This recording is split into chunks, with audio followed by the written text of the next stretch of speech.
বাংলাদেশের রাজনীতিতে আবারও নতুন আলোচনা শুরু হয়েছে একটি মানহানির মামলাকে কেন্দ্র করে।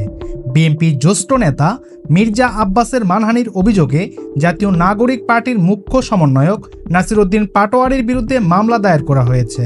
রোববার সকালে ঢাকার মেট্রোপলিটন ম্যাজিস্ট্রেট মোহাম্মদ হাসান শাহাদাতের আদালতে রমনা থানার বিএনপির সভাপতি আশরাফুল ইসলাম বাদী হয়ে এই মামলা দায়েরের আবেদন করেন। আদালত বাদীর জবানবন্দি গ্রহণ করে নাসির উদ্দিন পাটোয়ারীকে আদালতে হাজির হওয়ার জন্য সমন জারি করেছেন।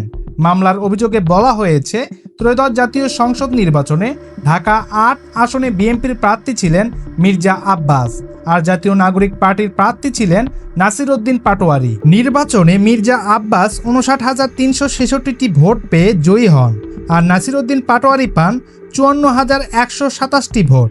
অভিযোগ অনুযায়ী নির্বাচনের সময় থেকে শুরু করে পরবর্তী সময়েও নাসির উদ্দিন পাটোয়ারী সামাজিক যোগাযোগ মাধ্যম এবং বিভিন্ন অনলাইন সংবাদ মাধ্যমে মির্জা আব্বাসের বিরুদ্ধে মিথ্যা ও মানহানির বক্তব্য দিয়ে আসছেন।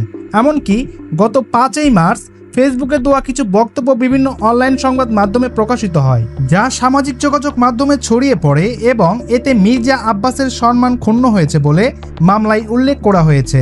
বাদীপক্ষের দাবি, পরিকল্পিতভাবে মিথ্যা ও বানোয়াট বক্তব্য দিয়ে মির্জা আব্বাসের রাজনৈতিক সুনাম নষ্ট করার চেষ্টা করা হয়েছে।